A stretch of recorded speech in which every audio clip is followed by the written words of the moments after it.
I'd go to school and someone would say, "Your granddad is a communist."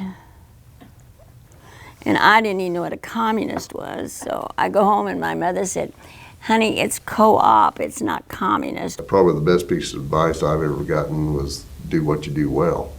And Garden City Co-op has done that over the history, and it's served our co-op and the farmers very well. The co-op's committed to the farmers of this area because we own it, we run it, and we'll make it work.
The agricultural cooperative, like the Garden City Co-op, was founded as a way to provide services for an emerging agricultural empire in the middle of the country.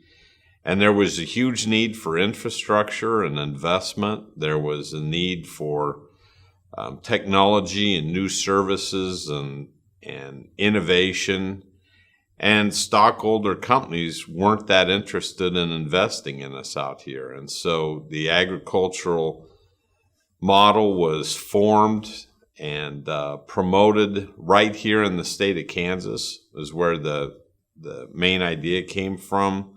The Capper-Volstead Act put that into United States law that we would be exempt from some antitrust things so that we could work together to create a better future for all of us individually, but doing it by working together.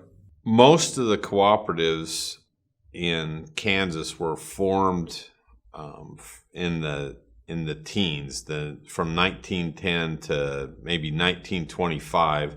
Garden City Co-op would certainly fall in that with its final reorganization in 1919. I always felt that cooperatives were to the business world what democracy was to the political world.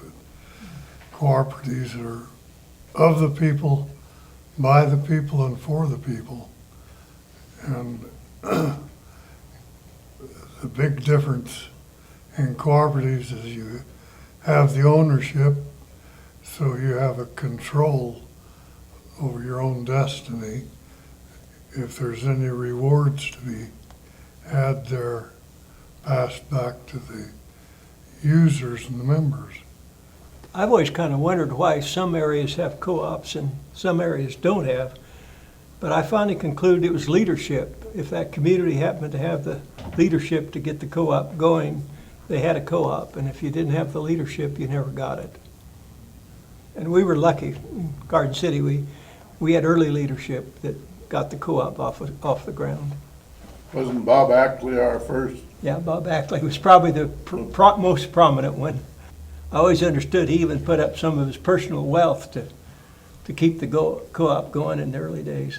My granddad was taken in by a family when he was 7 years old. He was an orphan himself, really. His father was in the Civil War. The mother died, and they had, I think, 5 children.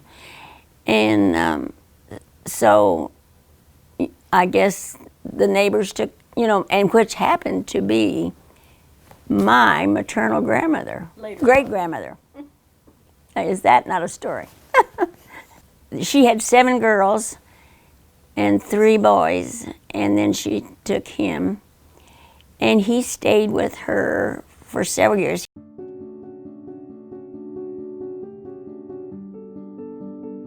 Robert Johnson Ackley, also known as RJ or Bob Ackley, grew up in Jefferson County near Winchester, Kansas.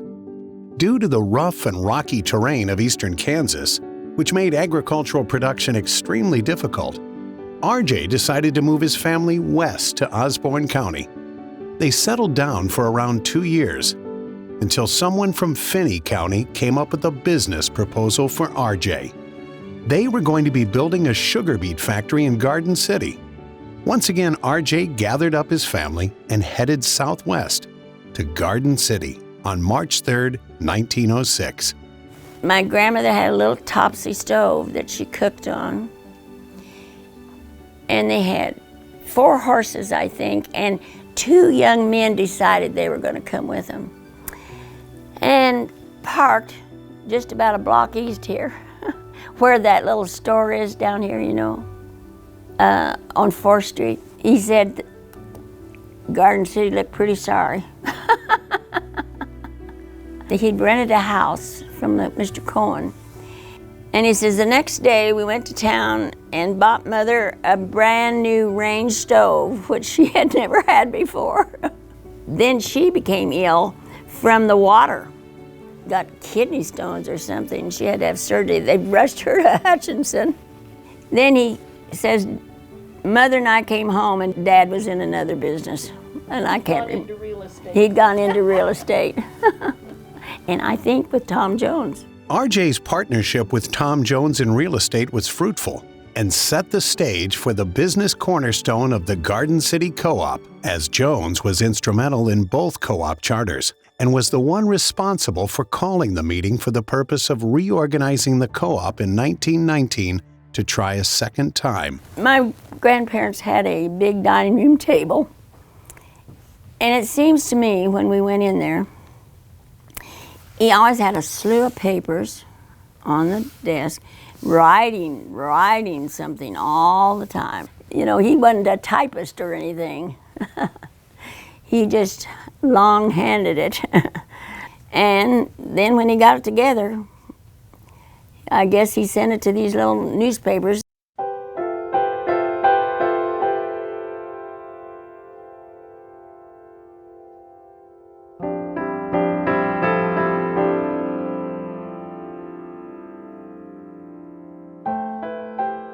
The greatest value a cooperative can provide to its community is its very existence. When there is a co-op in the community, markets are fairer and have better access, providing improved service to members. The Garden City Co-op was first established in 1915.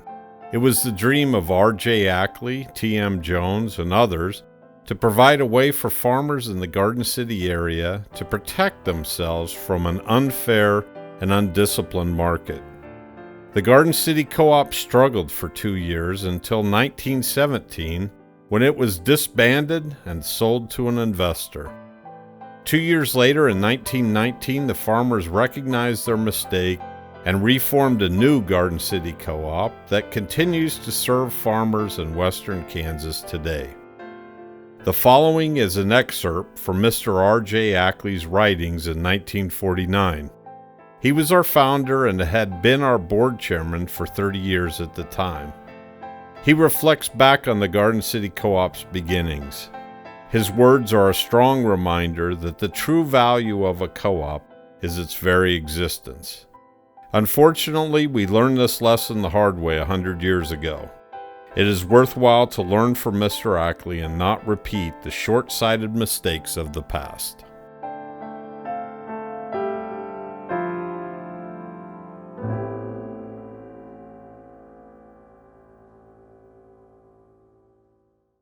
In the year of our Lord 1915, after years of dissatisfaction as to margins charged by grain merchants in our city, a small group of farmers got their heads together and applied for a state charter. The charter was granted July 6, 1915. It contained the names of 20 stockholders and, among other things, gave them permission to merchandise their own grain. Our capital was limited. However, a few maintained faith, even to the extent of signing personal notes for operating purposes.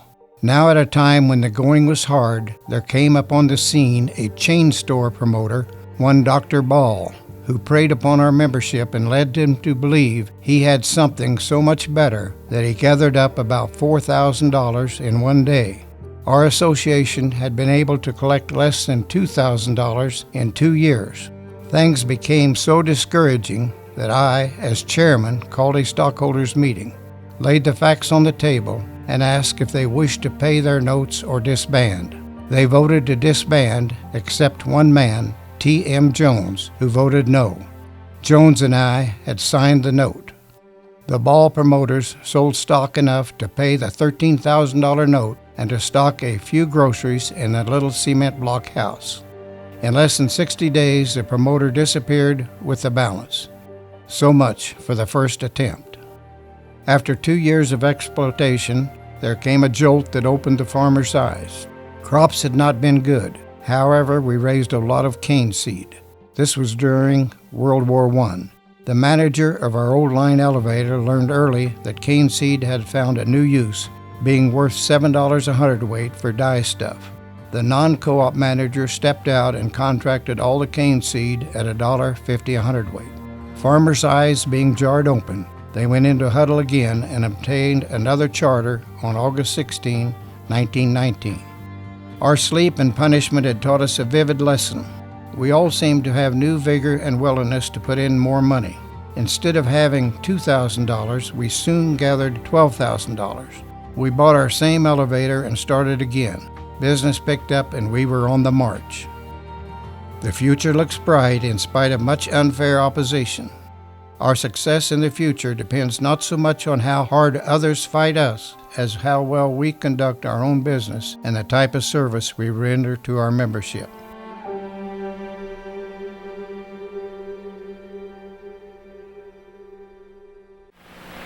The Garden City Cooperative Equity Exchange was organized 35 years ago by local farmers in response to a need for a better marketing system for their grain. Today, from a modest beginning, the Garden City Cooperative Equity Exchange owns and operates the largest country grain elevator in the world, with a total grain storage capacity in excess of 2.5 million bushels. Manager Kenneth Lyon and Assistant Manager Fred Eaton examine a sample of the last shipment. When the grain arrives from the farms after harvesting, it is weighed at the elevator onto a scale which is capable of weighing 60,000 pounds at a time.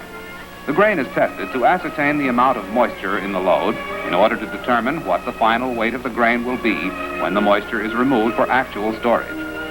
The co-op has branches in 2 counties for the convenience of its stockholder members, as well as retail outlets for the general public, which may also enjoy the service. The grain being unloaded is sometimes referred to as Kansas corn by local people because of its similarity to regular corn in nutritive value. This is feed grain locally grown and used for cattle feed mixes, poultry mixes, and as a substitute for corn mixes. Each year, the Garden City Cooperative Equity Exchange handles farm products with a value in excess of $5 million. The Garden City Cooperative Equity Exchange has taken a very fine place in our town. The organization takes its place in contributing to the wealth and development of Garden City and its surrounding agricultural area. The business affairs of the organization are under the direction of a 7-man board, all of whom are local active farmers. Directors are elected by the vote of the stockholders at annual stockholders' meetings. Each stockholder has only 1 vote at the meetings, regardless of the number of shares of stock he owns. 90% of the Garden City Cooperative Equity Exchange business is done through its members. Unloading grain at the elevator is only one of the many services of the Garden City Cooperative Equity Exchange. This is one of the largest elevators in the state, holding 1,320,000 bushels in all. This service station of the cooperative was built in 1929. The addition of a tire, grease, and washing service was secured in 1932 to serve its farmer members and also non-farmer members of our town who shop there at the complete paint and hardware departments. Department Manager Floyd Ricker supervises the splendid service on the grease rack or tire changing apparatus, and oversees the retail sales of parts and accessories for any make automobile. Well-trained mechanics and thorough service are the rule at the Garden City Cooperative Equity Exchange. Early on, the co-op modeled fundamental values that were later pinned down as our core principles: trustworthy, stable and dependable, and innovative. The board of directors strongly believe in meeting their members' needs and exploring potential avenues and innovations that could benefit and bring value back to the membership, but doing so without risking the core of the cooperative. Our early board directors understood this with the construction of concrete elevators, when it didn't seem like the right time to do so, but proved to be as timely as ever. Well, generally, the Garden City Co-op has been good for the farmer. You know, I've always felt so good buying from the co-op because I felt everything was honest. You know, you didn't have to worry which was the best deal. You buy it from the co-op, it was probably the best deal you were going to get anyhow. Roger always said the Garden City Co-op really blossomed though when Herb Clutter got on the board of directors. Right. Well, my understanding was that, well, in fact, your dad told me that it was because of Herb that the elevators were built. Yes. That, well, his story, your dad's story to me many years ago was that he was kind of opposed to going into debt to build these concrete elevators, but he had a harvest and he'd have to wait so long in line to get dumped. And he said that's convinced him to vote to do it. And he said Herb went around to each board member too and convinced them that we should build those concrete elevators. And he gave Herb 100% credit for getting these concrete elevators going. You've got to be able to take the risk. The fear of failure has got to come behind the anticipation of success. When I was on the board, we did a lot of things that didn't work, but we kept trying. We had several things that worked immensely well. If you're not willing to take those risks, you're not going to survive. The key word around the Garden City Co-op is to innovate and innovate continually and always innovate with our members' best interest at mind. And don't be fearful about trying new things. But at the same time, you need to be smart, you need to plan, and you need to make sure that while we're innovating, we don't risk the core. The Garden City Co-op was one of 5 founding cooperatives to invest in a regional co-op, known as Union Oil Company in 1929. It then became Consumers Cooperative Association in 1935, and then finally Farmland Industries in 1966. Another thing, the Garden City Co-op, from its inception, I think had a member on Farmland's board of directors. Yeah, I think always, as long as I knew, there was always someone on Farmland board. From the Garden City Co-op. Farmland had a program that would... Yeah, it was through Farmland. The more business you did with them, you got points that build up your chances for trips. And we had some great trips. And I think the young farmer thing, we got a lot of young farmers involved in those trips. To see farmland facilities and what facilities basically they owned a part of. The background for the trips, you need to understand Howard Cowden, which started the Union Oil Company, which turned into CCA and then Farmland. And it was tough for them to get going. You couldn't sign farmers up. Well, when they were able to buy Phillipsburg, for instance, and buy their own facilities, he saw this as he wanted to get as many farmers to join as he could. So the way to get them joined is say, hey, look, this is your refinery. And that's why we went to the phosphate mines in Florida. The objective of these trips, really in the beginning, was to show you your facilities to get loyalty out of it. If you're going to buy fertilizer, why don't you buy it from your fertilizer plant? if you're gonna get oil, why don't you get it from your refinery? That's when farmland really grew. When we'd go down in Kansas City, they had these windows, you know, I mean, the boardroom was lined with, you could look in. Granddaddy, his hands were moving all the time, you know, he was telling them all about it. And Grandmother would say, well, your granddad's still at it. I would have kids come to school and he evidently would go to their families and talk to them about co-op. And the next day, my friend might say, your granddaddy came by and I just loved listening to him. It was so funny. You know, it was such a surprise to me that these kids even liked to hear him talk themselves. They liked to hear what he was saying.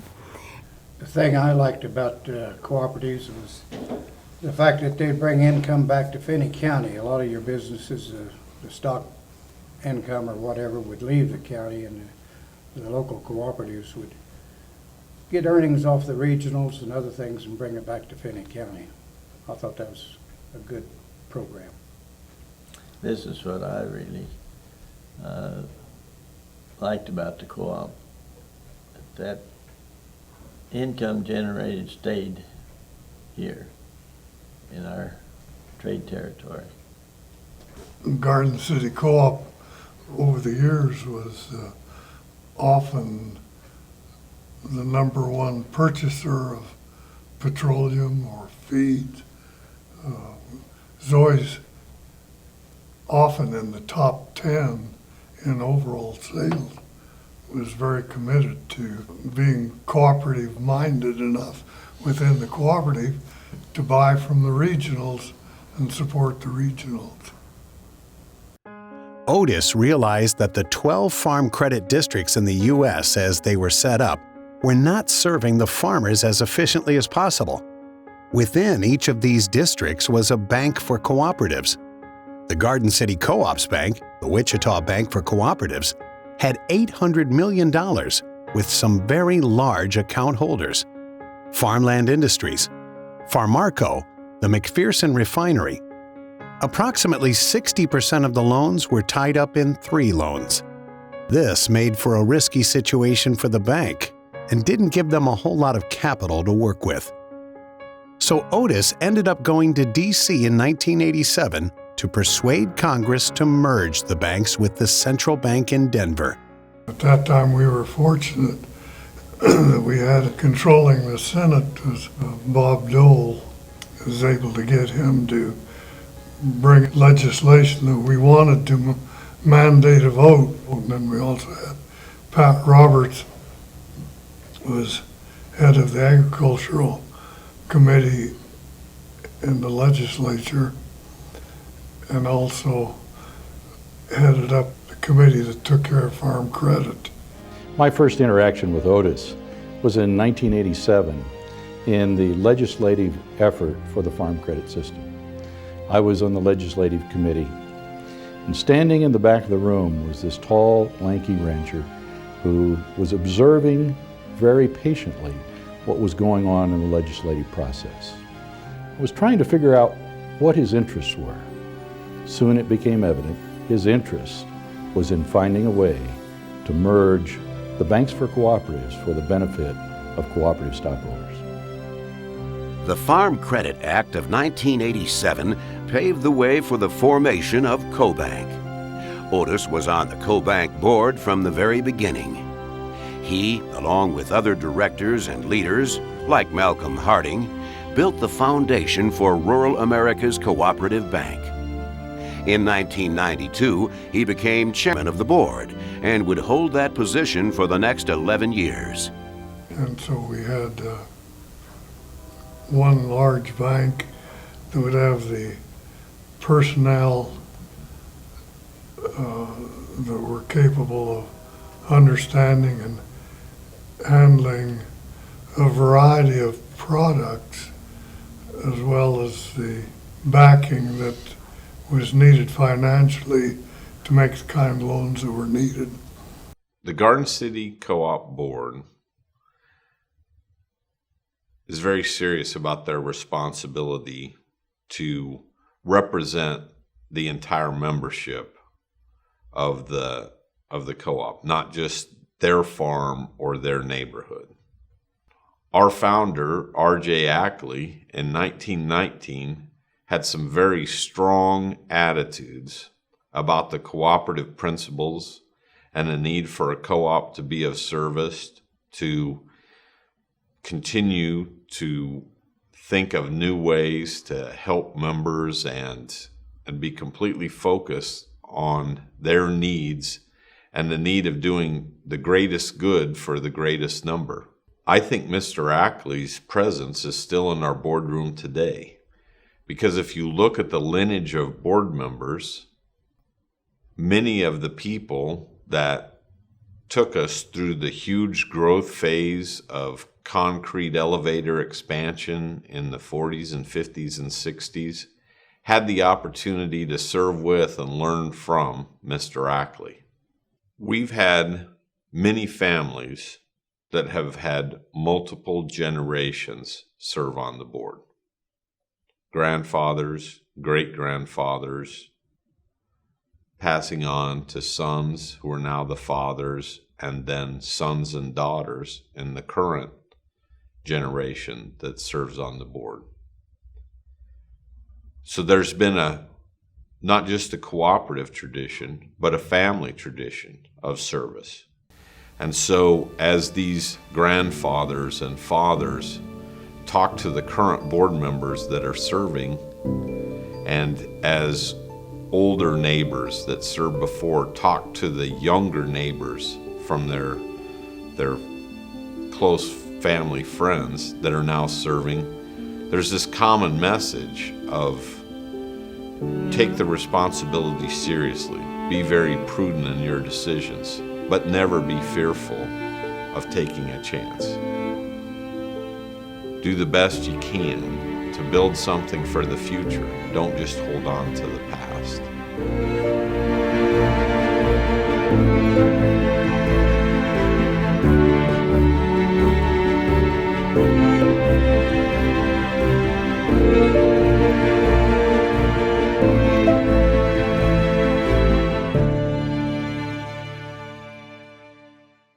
On the next episode of The First 100 Years. You've got to be close enough to the owner member to be local. It's different now than it was, in the 30s and 40s. Local has a whole different meaning. The farmers that we have in this area, I don't think you can beat them. They are top notch, and they love what they're doing. So if you're working with them, you have to love what you're doing, and I love what I'm doing. Anytime you stand still and say, well, this is good enough, I think the writing's on the wall of what's going to happen to that organization.